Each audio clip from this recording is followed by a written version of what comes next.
Good afternoon, Muskegon. It's February the 3rd, 2023. It's time for Touring Into Your Show for news, information, and more.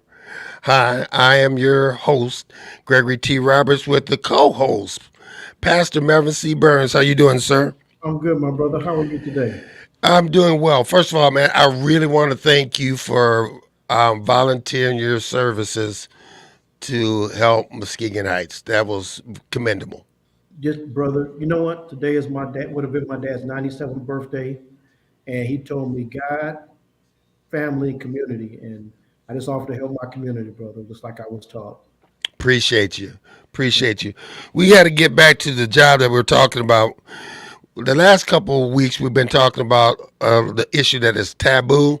We don't want to talk about it, but it exists in our community, and it's really, really bad. 1 in 6, I believe, girls, and 1 in 8 boys. So just go out and count 6 homes in your neighborhood. Somebody's in trouble in one of those 6 girls. Count 8. 1 of the 8, there's somebody being in trouble, and we're not talking about this issue. Now, I understand that there are a lot of issues we could be talking about right now, but you know what? The radio station is doing a great job covering what's happening in the Heights. And guys, continue to do that. We're going to continue our mission on helping the hurt on this show. Today on the show, these are 2 guys with their boots on the ground again. And these are 2 guys that I love dearly. They have influenced my life in one way or another. And they definitely have some stories to tell you. Listen, I told these guys to not be shy about what's happening in our community and tell the stories. There's sexual abuse with kids. Kids grow up to be older and hurt people hurt people. Join me today with, I guess, Mr. Lewis Churchwell and Mr. Cedric Scott. How you guys doing today? Doing well. Doing pretty good. Good afternoon, brothers. Guys, there's no way around it. It's not cute. It's not one of those issues that we could be talking about right now. This is a hurt. It's a hurting issue. And people like to bury their head in the sand. And we said, not here. We're not going to do it. We're going to bring awareness to it. We're going to bring people that have their boots on the ground. And we started this with a guy who was abused by construction workers and his choir teacher in church. That's how we started this. And it was the first time we did it. So, with that said, first questions to you guys. Why don't you guys introduce yourselves and your credentials? Cedric? Cedric Scott, I am the CEO of Lazarus Man Consulting, a community counseling center here in Muskegon Heights. I am a limited license psychologist, which is master's level psychologist in Michigan, certified alcohol drug addiction counselor, and also a United States Department of Transportation substance abuse professional. Oh, don't stop. Wait. And recently, a graduate of University of Michigan's School of Management Business program. Recently completed that last December. Congratulations, sir. And you picked the right school, too. Yeah. Oh yeah. And also joining us, he has been with me. I've known this man for years, basketball, and you name it. Mr. Lewis Churchwell, how you doing, sir? Man, I'm blessed and highly favored, man. Thanks for asking. You're MSMA LLPC clinical at Health West. Well, Break that that down. I'm a master's level addiction professional, and then the MA is I'm a master's level limited license professional counselor, and I'm also a certified addiction specialist with Cedric. That's what we started doing, I think, with the addiction. But Well, and I'm here at Health West. well, I want to thank you for being here. A little bit under the weather, and I appreciate your dedication, Mhm. guys. First question to both of you guys. When I talked about this issue being a problem in Muskegon County, am I lying? Um, First, you, Cedric. I'm sorry. Am I lying? Is this a problem in Muskegon County? It is a very, very deep issue in Muskegon County, as well as across the world. I mean, across the United States, this is a prevalent issue. So much so that the Diagnostic Statistical Manual have deemed it necessary to provide a disorder and criteria for some of the components of this child abuse called pedophilia, Okay. uh, which is usually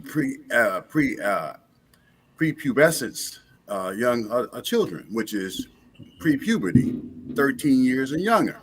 Okay. So it has garnered itself a spot in the psychology or psychiatric Bible, if you will. Shows you how prevalent it is. And I could give you some numbers as to how deep it goes. There's Please do. listed, uh, and you got to look at 3 to 7 million people in the United States, probably deemed to have one of this variety of pedophilia.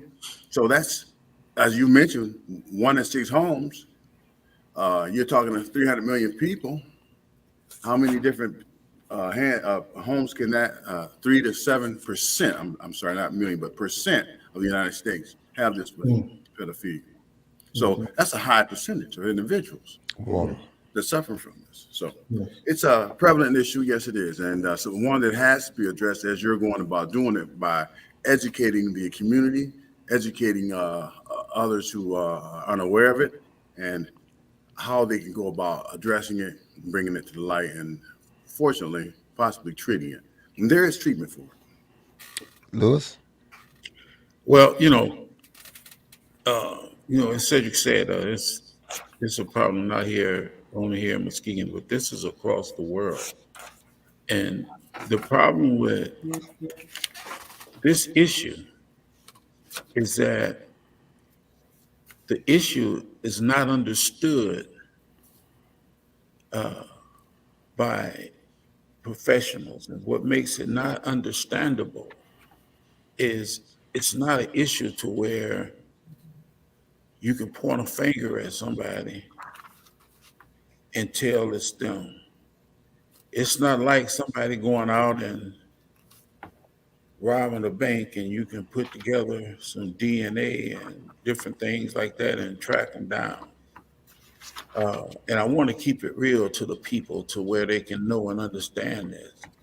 You see, this issue is with that very loving uncle that comes to visit you or you go to stay with, or that very melodious laughing grandfather you go to see, or that neighbor who's so kind, gives away treats and keeps the kids laughing, doing different things of that nature. And that's what makes this particular illness, and as Cedric would agree, it is a illness, so hard to deal with. In fact, the numbers that they pulled out of the hat with the 1 in 6 is they're just, they're just putting them out there, but it's much higher than those numbers that they're pulling out, you know. And the thing is so many ways that these pedophiles get away with doing their craft. You got some pedophiles that get away with getting the kids together and making the kids touch each other and play with each other and do with stuff and like they're playing a game, doing things. And they're taking pictures and videos and later they do lewd stuff with themselves. Then you got the pedophiles that actually, start grooming the kids for penetration by, they call it raising them, touching them, playing with them, until they can get them old enough to where they can go all the way with them.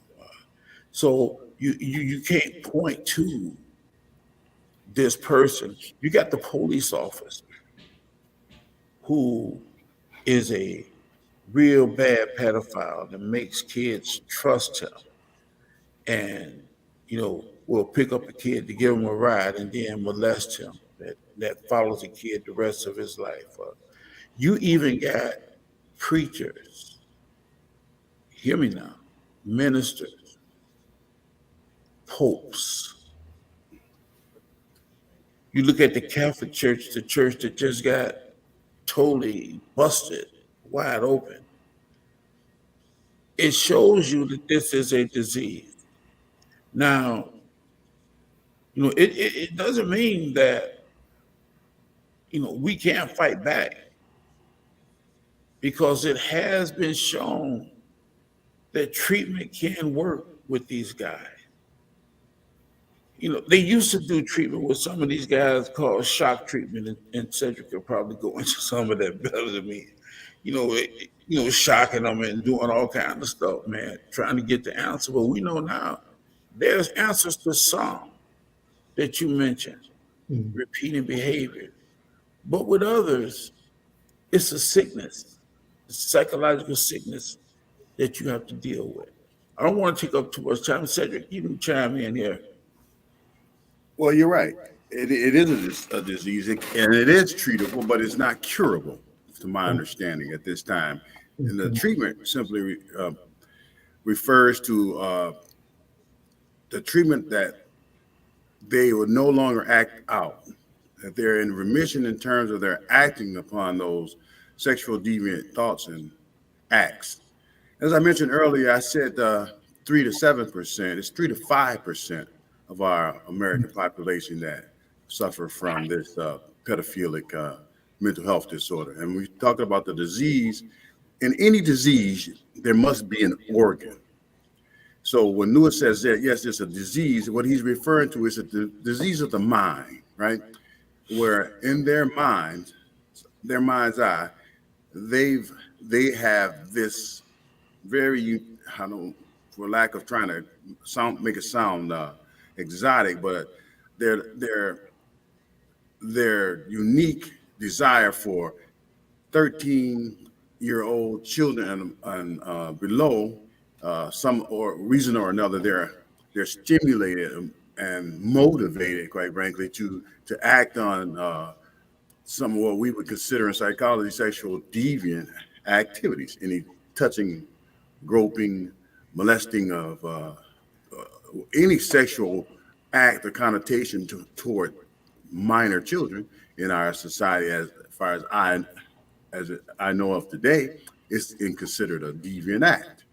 And therefore, it is deemed that there's a mental disorder, a mental thing going on when one would persistently continue to pursue that type of behaviors in our society. And so it's treatable. And I'm not that guy that provides that treatment, but there are some specialists in our community that have that knack to provide a lot of therapy and treatment for specific. This is a specific niche in our community that address simply these type of individuals. And they should be. And the information should be passed out in our community where this can be received. Unfortunately, I didn't do my homework, so I don't have it for you today. It is treatable, and I was a mentor of a guy that just got out of prison. Mentored. We did things together. Went out to lunch. We went out and did activities together. I mentored him for several years. It's treatable because it's been 17, 18 years. He's been out of prison. has a family, has a job, doing extremely well. It's treatable, but it's a thing that we have to do. One of the other things I want to get Pastor Melvin Burns on this is that it's about 81% of the people that are molesting people are being molested by someone they know. 81%. Would you guys agree? Uh, there's a high degree of probability to that. Yeah, I confer that that's possible. And only because I see that the possibility of this occurring only when there is a high degree of trust and misconception or misdirection, Mm. deceptions, if you will. So in order for that to occur, oftentimes it's the person that you have some relative relationship with, not necessarily relative in terms of my uncle, my sister, my brother, but relative in terms of I have some familiarity with you. So then, therefore, you must be okay. Or my uncle and cousins know you, so you must be okay. And or I developed a relationship with you and didn't know that you were a wolf in sheep's clothing in the first place, Mm. etc., etc. So some relative association. So yeah, I concur, but I'm not going to say that that's the absolute because I don't know. Okay. Yeah, yeah. Likewise, Pastor Burns. And I know you all primarily deal with substance abuse counseling. Where do you see the cross section of those two in your treatment processes? well, first of all, I think substance abuse has nothing to do with pedophilia. Okay. No. You know, when a person has pedophilia, they have pedophilia. Okay. Some people may drink um, to get up the courage to act on the urge that Mm-hmm. they've had inside. See, Okay. pedophiles deal with urges, and these urges that they have, it causes them to act out their fantasies in Mm. different ways. And Mm-hmm. mental images are associated with that. They Yeah, couple that with mental images. yeah, they couple that with exactly, exactly. Well said. And so those things, when you put substance abuse in it, it causes it to. And then you No, get some of them that I can recall counseling with a guy who had guilt because he knew it was wrong, Mm-hmm. but his impulses, he couldn't stop himself. Wow. And the kid that he was molesting was his very own daughter. So now he come into treatment for substance abuse, thinking that that's the issue. Okay. And I had to send him off to a guy that does the work that Cedric do now, Mm-hmm. Mm-hmm. because substance abuse was not the problem. Mm-hmm. no, substance abuse may have been the disinhibitor, the thing that allowed him to do it more freely or more actively, and lowered that guilt, lowered the understanding, if you will, the restrictive understanding that this is taboo. This is not Mm-hmm. something I should be doing. We all know that substance abuse is a disinhibitor, and therefore, when you're on substances, you're more likely to do more sexual deviant activities, as well as develop more sexual addictions due to your continued substance use. Yeah. I've often said that, well, and I treat it this way. All of my cocaine addicts, all right. I won't blanket that. I'll say 80% of my cocaine addicts have a sexual addiction. Mm-hmm. I'm just that is my You, my, you said 80%, my right? opinion. Yeah. Yeah. So this isn't in the DSM, all right. So So, you this just is see my you seeing that experience, strong my correlation. anecdotal experience. You said 80% of your cocaine use. Very high, brother Greg. It Yeah. is as you do your psychosocial, and Dr. Churchwell can talk. He can he'll chime in here. You do your psychosocial, and you start talking more about when you get to the sexual identities and homosexuality, blah blah blah, and they start to let you know, yeah, I got that problem Yeah. Yeah. Mm, more times than not. Yeah. mm-hmm, And you got to realize the only, when you talk about the dopamine in the brain, you know, the only thing that can come close to producing, or the type of pleasure that cocaine does Sexual is activity, sex. no doubt. You know, so that's why I when know. they stop using mm, cocaine, their need to have sex is off the chain, and you have to have a plan for that as well. That's Then why I comes always eating. treat them as it. That's a tertiary issue that we're always aware of. okay. Yeah, Wow. That's good you info. know. So yeah, it's not the alcohol. If it was the alcohol or the drugs, man, we'd be in good shape. Hmm. Because all we have to do is to get them sober and control the drinking and drugging, and we Mm-hmm, would be able to get rid of, the pedophiles or the sex offenders. mm-hmm, That's another reason why professionals don't let this particular disease be excused. mm-hmm. People could get this expunged, they can get this expunged, but not sex, not sex offenders. Let They me can ask you forgive, this. they can forgive all kind of Mm-hmm. things Yeah, yeah. and let them work in schools, let them work in other things. But if they got a sex offender on there, you can't work around kids Okay. because working around them kids is going to raise up, them impulses, Sure. and they're afraid of what that might do. Now, you can get them to somebody like Cedric and he can work with them, get them to control it, teach them how to use, safe words and safe things to get them out of tight situations.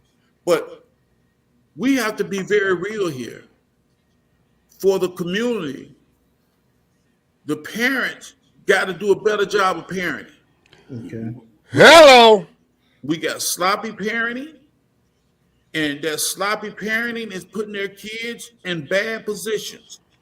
Do your job as a mother or father, and you watch your own kids.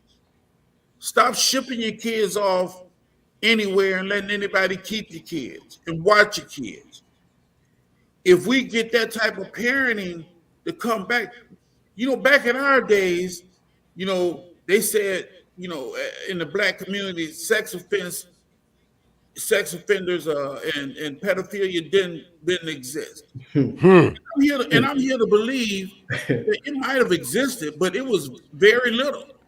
That's why they said it didn't exist.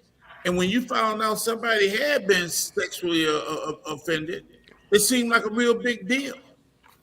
But now today, it's out of control in the black community. And that's because of sloppy parenting. If we can get these sloppy parents to stop wanting to get high Mm. and using crack and them drinking, that's the modeling that they're putting in front of our kids that cause some of our kids to do these things. Sometimes our kids are walking into pedophilia. Why? Because they're imitating mama. Mm. They watched their mama do this lewd act the other night. So they walked right into the man that their mama done it with when their mama ain't at home, and they did the same thing. Uh, Got to go to the board. The first comment was from Beverly Wells. Says amen to the parenting comment. Yes. Thank you, Beverly. Guys, man, this thing has just been mind-boggling to me. But just the other day, talking to a friend about what's going on, and he raises his hand and says, "I was molested too." I mean, that's how deep it is. How true is the statement, hurt people hurt others? Very true. But I want to go back to what Dr. Churchwell said there about it not being as prevalent our in our generation and days. That may be true, but I also want to maybe contribute to the fact of what you just said, that more people are raising their hand. When we were growing up, there was always that was said here, done here in our house. Don't Don't say a word. outside our homes. Right. So now there's been a little bit of that barrier lowered now, where you know, and to some good and to some bad, because now if you get a spanking, the child going to call 911 on you too, which means they're more likely to report things that's happening in the house. But that's a side effect, we'll call it, of teaching our children to be more open and transparent about some of the aspects of their day-to-day living. Now, I think that may contribute as well to why we see more of it or hear more of it today, that people are more willing now because of platforms like yours today, Mr. Greg. People are talking about this more, and they feel comfortable talking to Mr. Churchwell, Mr. Barnes, and people like yourself about these issues, knowing that they'll be kept confidential. And so One of one of the things I did when it came down to disciplining my children, and it's not excessive or anything. My thing was, I'll dial a 9 and 1 and dare you to push the other one, because you're gonna get disciplined in my house. Question coming to you, Mr. Burns.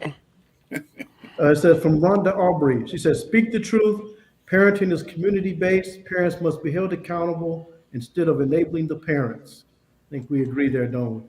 I want to ask y'all a question. Growing up in this community, I'm a 13, 14, 50-year-old boy.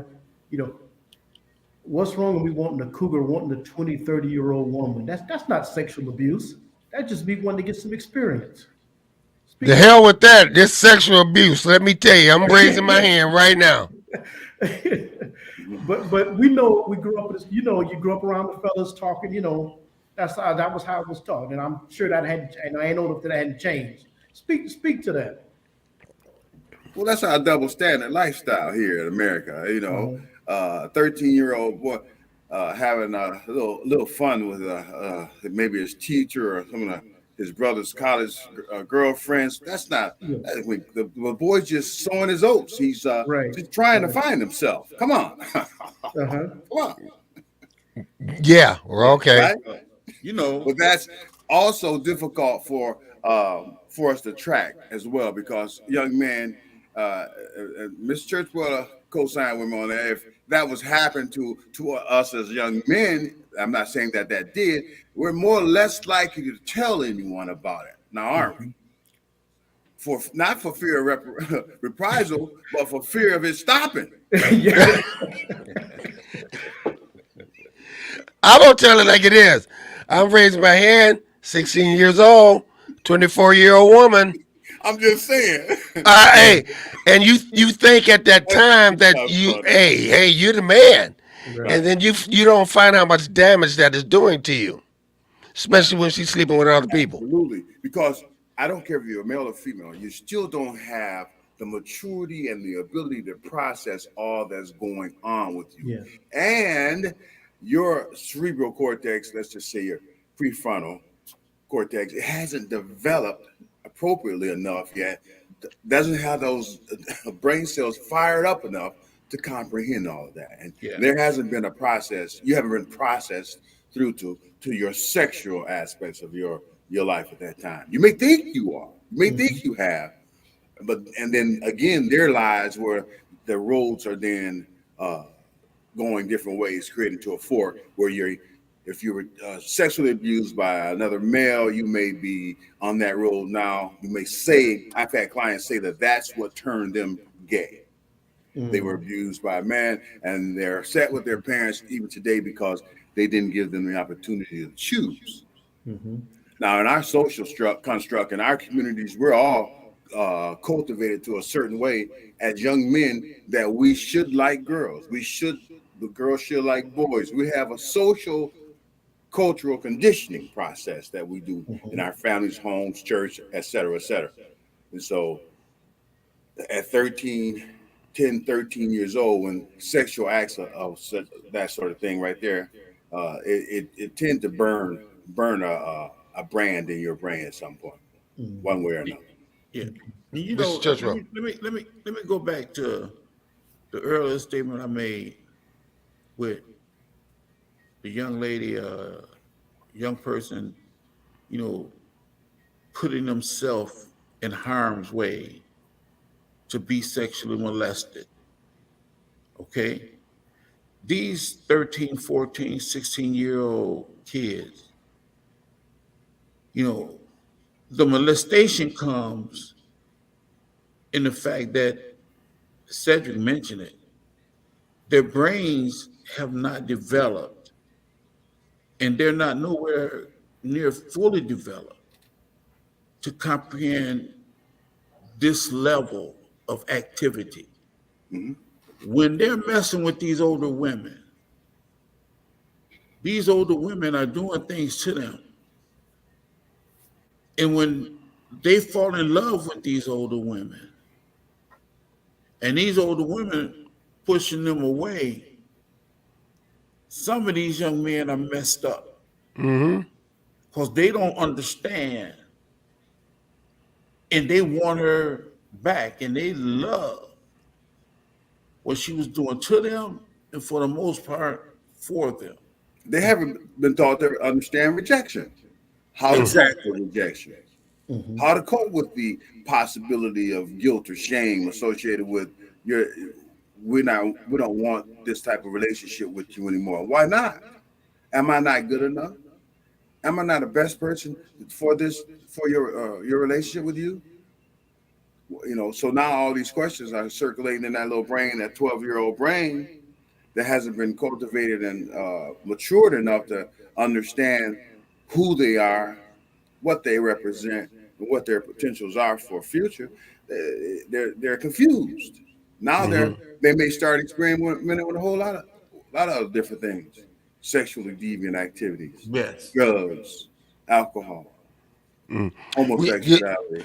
you're watching or listening to 22. If you have any questions, you can catch us on Facebook, WVAS LP 103.7 The Beat Facebook site, or M106.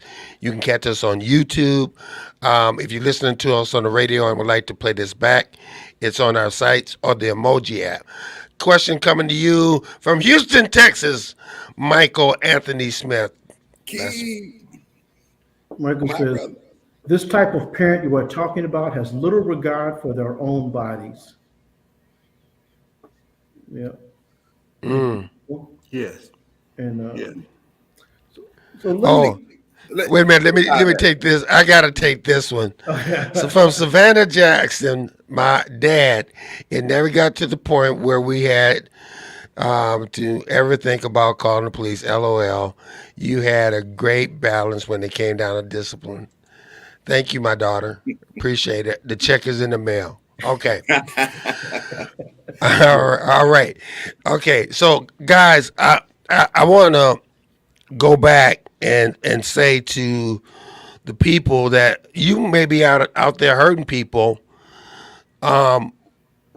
This is a plea, number one, for you to get help, but this is also we're looking at because you were probably abused as well, and we're it. I teach I go preach in the prison every fourth Thursday, and when I and years ago when I used to go to prison, when you sexually abuse somebody, it was like it was your butt because they were going to take care. Now they have whole wings just for sexual people of sexual deviants, and it's crazy. Mr. Churchwell. Well, you know, one of the things in years ago, you know, I stood up and I fought for sexual deviance to have more treatment and have access to more therapy and counseling. Mm-hmm. And back at a time when they had decided and they put the budget in and they weren't going to spend any money on sexual deviance. Their mindset was, if you're a sexual deviant, we're going to put you all together and we're not going to use no taxpayer dollars to Mm, throw away on you. Very sad. And I helped some people understand. I like to think I was one of the ones that helped some people to understand at the state level that this is just opposite of what needs to be done. yeah. You got to throw some money on it. The average sexual offender only stays in prison 1 to 2 years. Mm, And then he comes out because you guys have created these special units. And now he comes out with other tactics and tricks he's used from these other inmates he hung around with. And he's more deviant coming out than he was going in. And if we really want to keep the children safe and the kids safe, we need to make sure that they're providing treatment to these guys in prison. Right. So they're not going in and learning more deviant behavior, but they're going in and they have to complete certain types of treatment before they can get out of there. If they don't get that treatment, bury them up in there. Because as Cedric said earlier, they can be treated, but at this point in time, it's no cure in sight Wow. because How they're can you hold them accountable if you haven't done what Lewis's suggestion, providing them the ultimate level of treatment to make the necessary changes to refrain from the impulses, refrain from the acts? Without the treatment, how would I really come to understand and know what I'm doing and saying is truly deviant? So the treatment, they have to have that treatment before they leave and after the boards are lighting up, guys. Back to Savannah. Most of the people I know have been molested in one way or another. It's very sad. Now, what makes me sad about that, guys, is that with my daughter, I coached most of her teams, and I was there around not only her teams but a lot of people for 30 some odd years, and a lot of she's 25 years old, and she said most of the people she knew. So that means a lot of the people I knew were being molested. That hurts to the core. it, yeah. yeah, And I think a lot of that reflects what Mr. Churchwell attempted to address with the new parenting styles uh, being as loose and not, I won't call it loose for, I don't want to diminish the people's parenting styles, but having more trusting, allowing more freedoms to our young women and men than are probably necessary for a healthy growth process for them. I'll put it in a diplomatic way so we don't get yeah, sued, Brother Greg. But Well, yeah. I mean, and this right here, the cell phone mhm, and the internet mhm. is I mean, it's terrible. Hey, the boards are lighting up. Question, Melvin Burns, coming to you. Rhonda Aubrey says, how does the stages of change work with these people? Are they seeking help or playing a game? You know, that's a question, Sister Rhonda, and that's my girl. Me and Rhonda go back. I appreciate it. She's a very smart woman herself, uh, and it's amazing that she's asking me a question that she already has the answer to. But the reality is this: some of them take the stages of change very serious, and they try. Mhm, Others don't. There's some who have in their mind and have lodged in their mind that they're going to cooperate with anything anybody bring at them just mhm, to get free so they can go back to doing their old manipulative ways. mhm, But there's some who really, really want to get beyond their disease. The one thing that holds a lot of these perpetrators at bay Mm. is that thing that God gave man, and Cedric mentioned this as well, shame and guilt. Mm. And there's a lot of them that have that shame and guilt, and they want to find themselves. But there's a whole mess of them that don't. The stages of change should be brought to a lot of them, should be brought to all of them, but they're not all going to take it. That's the problem when you're dealing with pedophilia, habophilia, and these types of things. They're going to continue to feed that beast that's in them. And excuse my way of thinking, Melvin Burns, you're a pastor, you understand this. Mhm. Some of these guys are just destined for hell. Mm. Mhm.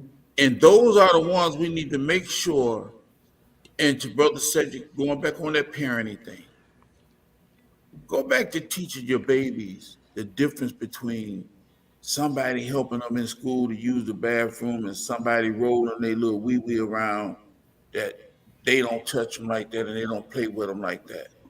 That's right. Safe places, safe touches, Safe, safe yeah, hugs, yeah. safe conversations. You know, And we don't want to make the whole thing such a paranoid, schizophrenic type of atmosphere that you can't hardly say hello to a kid. But there's appropriate and inappropriate behavior. Yes. When I work with kids every day, Yeah. I Yeah. have been for it now, Lewis, 28 years. yeah, it's been a And while. now I'm gonna knock on wood, but I like to think that it's certain level of appropriateness I demonstrate with each and every one of them that is clearly delineated when you want to discern whether or not it's sexual deviant or inappropriate behavior, uh, as that and touching. You learn these things as a professional, and we need to learn these things as a layman or civilians as well, Mhm. and be on the lookout for it Yeah. and call out the individuals who cross those boundaries. That's right. Now let me go to the board. Savannah says, "What does it mean when a sexual offender is non-compliant?" And Beverly Wells, to you guys' comments, said, "Amen, amen, amen." But what does it mean for a sexual offender to be non-compliant? Cedric, we start with you. Non-compliant with what? Non-compliant with what? Treatment plan, last defense, last impulse. So So, if it, so basically, that, you're saying that's a it's just numerous. yeah. You have to be more specific More for me. specific. What does Okay. that mean? Non-compliant. I see. Uh, when I hear non-compliant, I'm thinking he's not following his treatment plan. He's Mhm. not participating in the process Okay. as agreed upon. Non-compliant. But ultimately, if he's non-compliant, he's deviating again with his disorder. Mhm. Wow. So Melvin C. Burns, let pastor. me, our first brother we had on that talked about being molested in church, and Gregory Day, it kind of hit me as a pastor because my heart is I want people to be safe, and I take that very seriously. But tell me if I want to say speak to pastors, coaches, teachers. They get some training, but sometimes we see young people, we think something's off. We think their affect is wrong. What kind of things should we be looking for or doing when we sense those kind of things? Well, I wouldn't immediately um, from zero to sexual abuse. I would go more or less to possible stressors, maybe caused by trauma. may be caused by family life, school life, outside life, unless it's some severe act of deviant by that child, as for example, inappropriately touching another child, their age or younger, I wouldn't assume it's sexual. I would assume, and I would to maybe some of the other childhood disorders. Hmm. Mr. Churchwell. As far as going back to the question of non-compliant, I think the thing would be non-compliant to what. But if a person is in a non-compliance, that person is totally void of obeying the proper or necessary rules in order for them to do or complete something, you know, uh, in a sane way or a compliant way. So if he's non-compliant, he's not doing what he's supposed to be doing. That's the short version of saying it. Right. Okay, Pastor Burns. Yeah, Louis. I asked this question of a group of pastors 7, 8 years ago. We were just talking. I said, "What do you do if somebody comes in to see us as pastor? I just want to tell you this. I want you to pray with me. I see these young girls and they're really attractive to me. What do you tell that pastor to do?" It depends on, first of all, it depends on, what age he's talking about when he say he see these young girls.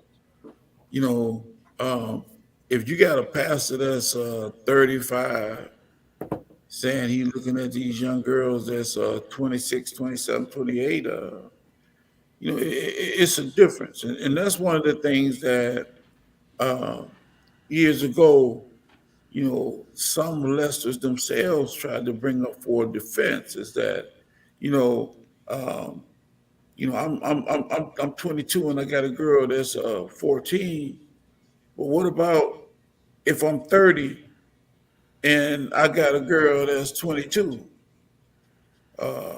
Then, we're gonna be together that long, so we might as well just stay together till that happen. Well, it don't work. It don't work like that. Hmm. First of all, the kid, their brains ain't developed well enough to know what they want, and they think what they want. So it depends on how old this guy's talking, and I don't have an idea what he's talking about when he sees young guys. He could be a young preacher. I know when I was a young preacher, you know, uh, in my I was, 27, 28. I had a thing for a 20, 21-year old young girl, but but that didn't make me a pedophile because it was in the range. Now, Hmm. if he's talking about young kids, then he has a problem. And Hmm. the problem that he has is a problem that should be referred to a professional like Cedric. We need to go talk about. And, And I and, would and I would commend him if that's the case. I would commend him for bringing that out to you Mhm. because it's really a subtle way of him asking you, Pastor, help me. Mhm. You understand what I'm saying? Oh yeah, yeah, and that's where I'm going. Um, People, pastors, we have this gift from God to teach and share the gospel. What people come to us with things that we need to recognize they're not our expertise, and recognize that everything will take some prayer and some other things. Yeah, And not pastor for too long have kept people's secrets when they should have been taking some other actions. Hmm. yeah, yeah. See, he does that. And especially in the world today, man, you're a preacher, but you're still a man and you're still human. Hmm. And God make beautiful things. And you can see some young ladies that so beautiful, and then on top of that, the stuff that they wear now, that should be banned. It should be this a lack of stuff that they Yeah, a lack of stuff that it they don't want. should be. It should be banned, man. I mean, they walk around. They walk around with stuff, man. That it should be banned with, man. I mean, these spandex and these tight things on them. Yeah, we should sue that guy. We really Yeah, I should. tell people don't let a $5 sundress get you in trouble for 18 years plus. Oh, and get them in trouble, man. Hmm. Get them in, So, get 'em in so trouble. Cedric, okay, here I am, and I see some kid that is just just not acting right. What are some of the signs that I should look for in somebody that maybe is suffering from sexual abuse or any kind of abuse? It's difficult to say. There's no one criteria, if you will, especially since this type of disorder or type of thing is so well held secret. The people who are victims and or perpetrators oftentimes are masters of deception. We learn to pretend to cover up our sin. So, but when you find allegations of touching, inappropriate touching, groping, I once knew an adult who I observed an adult once hug a child inappropriately. You know what I'm talking about? You know how we hug with our shoulder almost. We taught to hug and almost sideways, if you will. Yeah. When you Right. got that, when you got that bruh pastor, and they're hugging full frontal Hmm. grope, Yeah. things of Way that too. nature. That's inappropriate behavior. Yeah. To my right off the top of my head, there's no major criteria to look for except the inappropriate behaviors. Mm-hmm. The average person almost can recognize that's inappropriate. What's on your mind? Why are you doing that? You do know that's a private area, right? Et cetera, et cetera. Things that people are saying, implying to one another, sexual innuendos all the time. And you Hmm. can tell in some of the young ladies, their behaviors, conversations are always sexual, as well as with men, always with sexual innuendos, if you know what I Hmm. mean. Those are signs. Those are telltale signs that something's up. Mm-hmm. So I could get back with you on that and bring it to our next meeting. But Yeah, Appreciate it. that's Yeah, that's right off the cuff what I would say look for. yeah, gotta go back to the board. What a woman wears doesn't warrant sexual assault. You're right, Savannah. Thank you very much. I stand corrected on that joke. It, It was a good uh, joke though. but yeah. yeah, It was yeah. good. But It it's was a good bad, joke. Savannah. You're And, right. It was bad. I thought it was funny, and I yeah, should and have laughed. to Savannah, I apologize for that, but no, it was yeah, a good joke. No woman And it's should. true. She is so right. She's She is, right. she is so Right right. on It's time true. with that. She was Right on. raised right, Yep. and but guys, it's we got 5 minutes left, and I'm gonna start with you, Mr. Churchwell, then Cedric. So we talked about parenting. We talked about pastors, coaches, and all that kind of stuff having to come out, and we have to be out there more visible to look for signs, telltale signs, because it's out there. People are being molested. I just saw that statement from my daughter, and that hit home because I was with her most of the time. But yet, most of her friends who I know were molested. So, what do we do? I start with Mr. Churchwell. What do you think we need that needs to be done? I think one of the things going back to you need to watch your children, and to see, and there's very subtle signs. If they're starting to act, older and more aggressively in their sexuality. You need to pay attention to that. If you're watching them and they're doing certain things to their younger brothers or sisters, you need to find out where they learned how to do that at. Who taught Mm-hmm. you that? Mm-hmm. You know, and if those sort of things are happening, watch what they say. Because sometimes when they're saying things to you, they'll be telling you something. And well, who told you that? Mm-hmm. You know, if such and such said he's going to give me, such and such. Okay, why did he tell you that? What did you have to do for him to tell you that?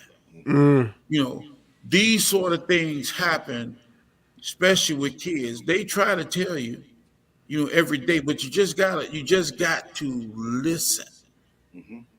when and watch, what they're doing and how they're developing, and you can pick up some signs to cue in on, uh, to be careful.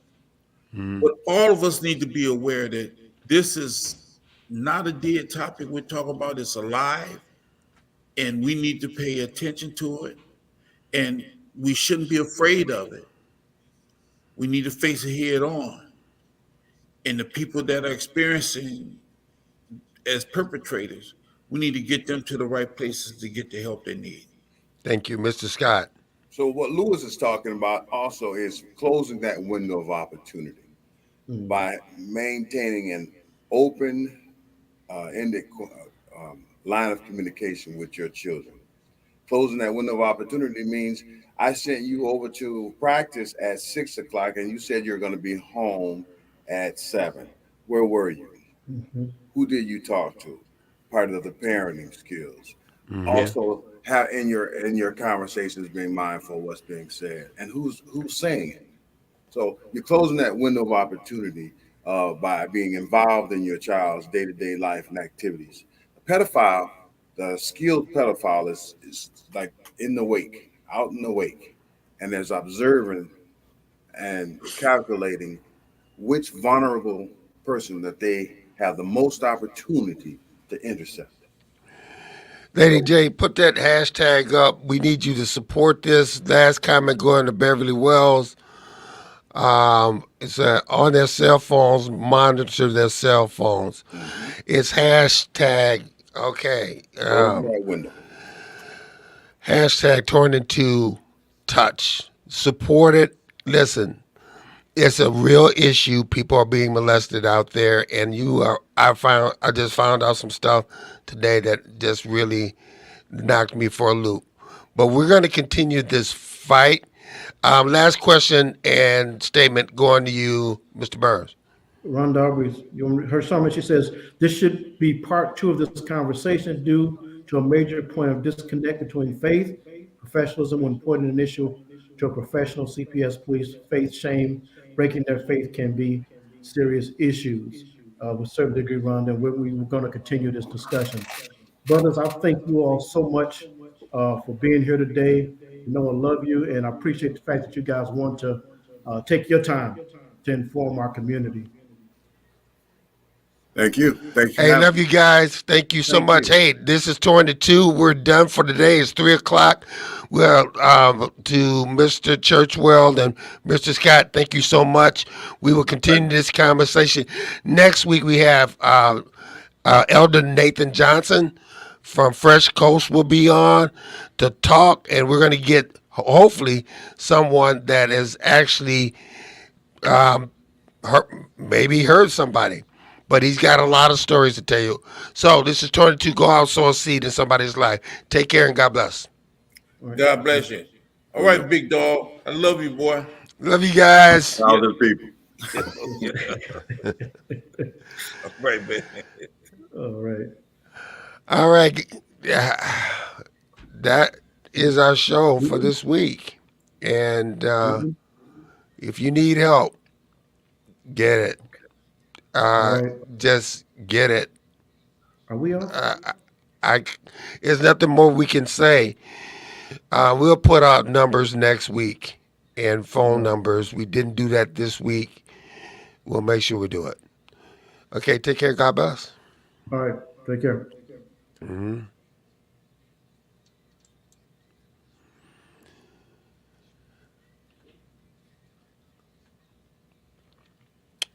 I think we might be still on.